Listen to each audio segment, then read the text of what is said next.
दोस्तों नमस्कार, स्वागत है आप सभी का एजुकेशन मंत्रा में। दोस्तों सुबह के वीडियो में इंपॉर्टेंट अपडेट्स जो समाचार पत्रों में छाई रहती हैं, विद्यार्थी जीवन से संबंधित हैं, उन पर हम चर्चा करते हैं। तो इसी क्रम में देखा जाए तो बहुत सारी अपडेट्स आ चुकी हैं। राजस्व निरीक्षक, नायब तहसीलदार भर्ती, 7,268 पदों पर टीजीटी पीजीटी भर्ती, नई एलटी ग्रेड शिक्षक भर्ती और साथ ही साथ यूपीटीटी उत्तर कुंजी अब हाईकोर्ट जाने के लिए तैयार हो रही है। तो सारी अपडेट्स पर डिस्कशन करें, लेकिन इसके पहले सामान्य जो भी छात्र हैं प्रतियोगी परीक्षाओं की तैयारी करते हैं, सामान्य रूप से मैं कह रहा हूं, तो उनके लिए एक छोटी सी इंफॉर्मेशन। जैसा कि आप सभी को पता है, किसी भी प्रतियोगी परीक्षा में सफलता प्राप्त करने के लिए सामान्य हिंदी का रोल काफी इंपॉर्टेंट होता है। तो ऐसे में आज हम बात करने वाले हैं सामान्य हिंदी की बेस्ट बुक के बारे में, जो चक्षु पब्लिकेशन की है। अगर देखा जाए दोस्तों तो ये बुक प्रतियोगी परीक्षाओं के लिए काफी उपयोगी और प्रामाणिक है। ये UPSI, UP TGT PGT, CTET, UP TET, Uttar Pradesh लोक सेवा आयोग, UP triple SC, bank, SSC, railway जैसी समस्त परीक्षाओं के लिए रामबाण का कार्य करने वाली है। इस बुक की अगर हम खास बात करें तो इसमें पाठ्यक्रमानुसार थियरी काफी ज्यादा दी गई है। हर एक टॉपिक का डिटेल्ड एनालिसिस दिया गया है और इसके बाद बहुत सारे प्रीवियस ईयर के क्वेश्चंस दिए गए हैं जो आपकी प्रिपरेशन को काफी अच्छे तरीके से बूस्ट करते हैं। दोस्तों अगर बात करें इस बुक की तो ये आपको ऑनलाइन और ऑफलाइन दोनों मोड में अवेलेबल है। ऑनलाइन के लिए लिंक डिस्क्रिप्शन बॉक्स में प्रोवाइड है और ऑफलाइन के लिए किसी भी नजदीकी बुक स्टॉल पर कांटेक्ट कर सकते हैं। तो दोस्तों देखा जाए तो कल की डेट में यूपीटीटी की उत्तर कुंजी भले ही जारी हुई है, लेकिन अभ्यर्थियों में काफी असंतोष है, क्योंकि जिन प्रश्नों पर कॉमन अंक मिलना चाहिए था उसमें नहीं मिले, या बहुत सारे ऐसे भी छात्र हैं जिनके की कॉमन अंक मिल रहे थे पहले लेकिन अब नहीं मिल रहे हैं। मतलब रिवाइज्ड आंसर की में थोड़ा सा फेरबदल हुआ है, जिसकी वजह से छात्रों को दिक्कतें हो रही हैं। और कई ऐसे छात्र भी हैं जो न्यूनतम अहर्तांक हैं उससे 1-2 नंबर से रह जा रहे हैं। और पिछली देखा जाए भर्ती जब हाईकोर्ट में गई थी, चूंकि ये रिपीटेड क्वेश्चन पेपर है, बहुत सारे क्वेश्चन रिपीट हैं, तो इसमें बहुत सारे ऐसे प्रश्नों पर हाईकोर्ट ने सहमत जताई थी कि इन पर सबको कॉमन अंक दिए जाएं, लेकिन वो मामला पूरी तरीके से क्लैरिफाई इसमें नहीं हो पाया है। तो इसी वजह से बहुत सारे छात्र इसको जो है जल्द ही हाईकोर्ट में चैलेंज करने वाले हैं। दोस्तों यहां पर देखा जाए तो टीटी की संशोधित उत्तर कुंजी जारी हुई है और प्राथमिक में 5 प्रश्नों पर सभी अभ्यर्थियों को कॉमन अंक मिले हैं। तो दोस्तों यहां पर देखा जाए तो आज की डेट में जो रिजल्ट है वो आ जाएगा। अगर ये अभ्यर्थी पास हो जाते हैं, लेकिन अब कैसे पास हो पाएंगे ये तो बड़ा मुद्दा बन जाएगा।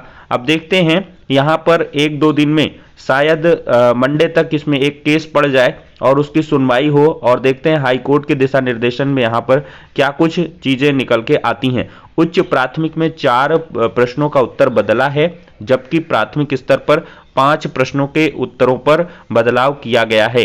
तो इसमें जो है पीएनपी सचिव ने कहा है कि आज हम रिजल्ट जारी करने वाले हैं और इसमें कोई अब भाव बाधा नहीं है। पहले इसमें जो है चुनाव आचार संहिता का जो चक्कर है वो आ गया था। तो कुल मिलाकर दोस्तों यहां पर एक बड़ी अपडेट है। आरओ परीक्षा में चयनित अभ्यर्थियों को नियुक्ति पत्र जारी करने पर हाईकोर्ट ने रोक लगा दी है। कोर्ट ने मामले की सुनवाई के लिए 25 अप्रैल की जो तिथि है वो तय कर दी है। तो ये मामला काफी गंभीर होता जा रहा है। महानिबंधक को 8 अप्रैल तक चयनित अभ्यर्थियों को इस आदेश की जानकारी देने का निर्देश दिया है, ताकि कोई चाहे तो याचिका में अपना पक्ष रख सके। तो यहां पर दोस्तों चयनित अभ्यर्थियों को नियुक्ति पत्र जारी करने पर रोक लगा दी गई है और स्टाफ नर्स भर्ती को चुनौती दी गई है। देखा जाए तो हाईकोर्ट ने प्रदेश के राजकीय चिकित्सालयों में स्टाफ नर्स और सिस्टर भर्ती मामले में सफल अभ्यर्थियों से अधिक अंक पाने वालों का चयन में विचार न करने के खिलाफ याचिका पर आयोग व राज्य सरकार से जवाब मांगा है। हाईकोर्ट ने फिलहाल अंतरिम राहत नहीं दी है और कहा है कि घोषित परिणाम याचिका के निर्णय पर निर्भर करेगा और याचिका की जो अगली सुनवाई है 19 अप्रैल को होगी। तो दोस्तों उत्तर प्रदेश में ये तो पूरी तरीके से तय ही है कि कोई भी भर्ती बिना हाईकोर्ट की शरण में जाए पूरी ही नहीं होती है। हाईकोर्ट के दिशा निर्देशन में ही उसको पूरा किया जाता है। दूसरी तरफ देखा जाए दोस्तों एडेड माध्यमिक विद्यालयों में 7,268 पदों पर भर्ती की तैयारी है। प्रदेश के 4,512 अशासकीय सहायता प्राप्त यानी कि एडेड माध्यमिक विद्यालयों में 7,268 शिक्षकों की भर्ती होगी। माध्यमिक शिक्षा सेवा चयन बोर्ड उत्तर प्रदेश को प्रशिक्षित स्नातक शिक्षक, प्रवक्ता, संस्था प्रमुख यानी कि प्रधानाचार्य के पदों का ऑनलाइन अधियाचन दिसंबर माह में ही मिला था। अब इन पदों का सत्यापन कराने के लिए निर्देश हुए हैं। भर्ती की प्रक्रिया आगे बढ़ेगी। एडेड माध्यमिक कॉलेजों में वर्ष 2022 के लिए रिक्त पदों का ब्यौरा चयन बोर्ड ने दिसंबर 21 में मांगा था।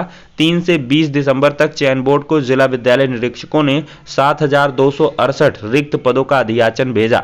पदों के सापेक्ष चयन होने पर उनके भुगतान आदि में परेशानी न हो, इसके लिए ऑनलाइन अधियाचन का सत्यापन होना है। चयन बोर्ड 16 से 25 अप्रैल तक पोर्टल खोलने जा रहा है ताकि DIOS उनका सत्यापन कर सके। तो दोस्तों 25 अप्रैल तक सत्यापन होगा और पूरी उम्मीद है कि मई के प्रथम सप्ताह में जो ये विज्ञापन है वो जारी हो जाएगा। तो कुल मिलाकर यहाँ पर दोस्तों बहुत जल्द विज्ञापन आएगा। ऑनलाइन आवेदन वगैरह हो करके आपको बिल्कुल से इसके लिए तैयार रहना है। हालांकि आशा के अनुरूप तो पद नहीं है। 27,000 पर लोगों को यह था कि 27,000 पर TGT PGT का भर्ती आएगा और उसमें जो है बहुत सारे तदर्थ शिक्षकों के पद भी जुड़ जाएंगे, लेकिन ऐसा कुछ नहीं हुआ है। लगभग 5,000 समथिंग जो है TGT PGT की है, 700-800 आई थिंक PGT की है, बाकी TGT की हो गई और इसके बाद से देखा जाए तो लगभग 2,000 प्रधानाचार्य पद की भर्ती है। तो इसके लिए आप तैयार रहें। और LT ग्रेड में देखिए एक बड़ा झटका लगा है। नए अधियाचन में शामिल नहीं पुरानी भर्ती के हजारों पद, तो नए पदों को जोड़कर जारी किया जाए नया विज्ञापन। अभ्यर्थी इसकी मांग कर रहे हैं और 2018 के तहत कई विषयों के खाली पद रह गए हैं। दोस्तों देखा जाए तो लोक सेवा आयोग को LT ग्रेड शिक्षक भर्ती के लिए अब तक लगभग 1200 पदों का अधियाचन मिला है, लेकिन इसमें पुरानी भर्ती के दौरान रह गए हजारों पदों को शामिल नहीं किया गया।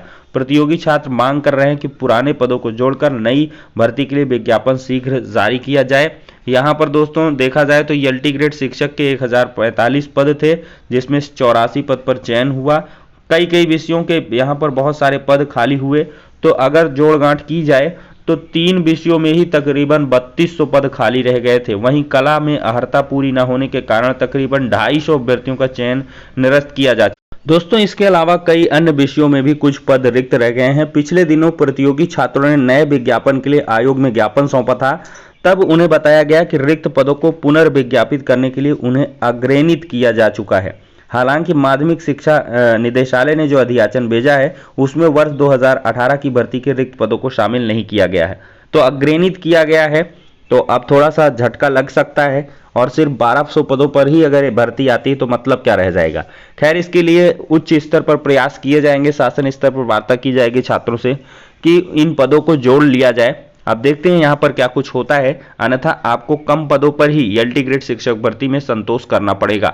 तो फिलहाल के लिए दोस्तों ये सारी अपडेट्स हो जाती हैं। नई प्राथमिक शिक्षक भर्ती के लिए आपको प्रयास करना होगा, क्योंकि इसका मामला पूरी तरीके से ठंडाया हुआ है। और साथ ही साथ कल की डेट में देखा जाए तो जो बेसिक शिक्षा मंत्री हैं सतीश द्विवेदी जी का नाम आ रहा है, तो जो संदीप सिंह जी हैं उनसे मुलाकात के क्रम में उन्होंने बता दिया है कि मैंने जितनी पेंडिंग भर्तियां हैं, एडेड जूनियर हो गई, चाहे आपकी 6800 हो गई, 69,000 हो गई, सभी के मामलों को निस्तारित करने के लिए अधिकारियों को निर्देशित कर दिया है। अब उसके आधार पर आपको नेक्स्ट वीक तक जो आउटपुट है वो निकल के आने शुरू हो जाएंगे। तो फिलहाल के लिए पॉजिटिव इन्फॉर्मेशन एडेड जूनियर के लिए मिल रही है। अब सारी की सारी अपडेट्स हो जाती हैं दोस्तों, नेक्स्ट वीडियो में मिलते हैं।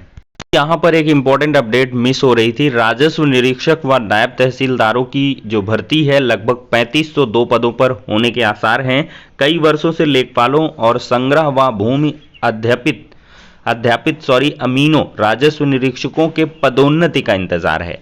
इसमें निराशा यही है कि जो ये भर्ती होगी पदोन्नति के माध्यम से होगी, क्योंकि पदोन्नति होती है हर विभागों में, तो 3500 पदों पर मतलब प्रमोशन होगा। तो इस वजह से कोई इसमें नया कैंडिडेट नहीं आ पाएगा। लेकिन जो अगर आपके रिश्तेदार हैं, पेरेंट्स हैं, अगर कोई इन पदों पर कार्य कर रहे हैं तो अवश्य उनका यहाँ पर प्रमोशन हो जाएगा। देखा जाए तो राजस्व परिषद के एक अधिकारी ने बताया है कि राजस्व निरीक्षकों के रिक्त पदों पर तय अनुपात में यहाँ पर लेखपालों, संग्रह अमीनों, भूमि अध्यापित अमीनों की पदोन्नति की जाती है। वर्तमान में राजस्व निरीक्षकों के करीबन 2900 पद खाली हैं। परिषद ने चयन वर्ष 18-19 से 20-21 तक राजस्व निरीक्षक के रिक्त पदों पर पदोन्नति के लिए विभागीय पदोन्नति समिति की बैठक कर ली है। करीब 2000 से अधिक लेखपालों, संग्रह अमीनों, भूमि अध्यापित अमीनों के पदोन्नति की संभावना है। इनकी पदोन्नति के आदेश जल्द ही होंगे। चयन वर्ष 21-22 के रिक्त पदों पर आगे पदोन्नति की कार्रवाई का राजस्व निरीक्षक के बकाया रिक्त पदों को भरा जाएगा। तो दोस्तों यहाँ पर इसी प्रकार से हाल है राजस्व निरीक्षक और साथ ही साथ जो है नायब तहसीलदारों का। तो इस प्रकार से ये भर्तियां होने वाली हैं। तो कोई नया अभ्यर्थी नहीं आएगा, फॉर्म अप्लाई नहीं कर पाएगा। बाकी जो पहले से वर्किंग है उसका यहाँ पर प्रमोशन होगा। तो अपडेट्स हो गई सारी, अब नेक्स्ट में मिलते हैं।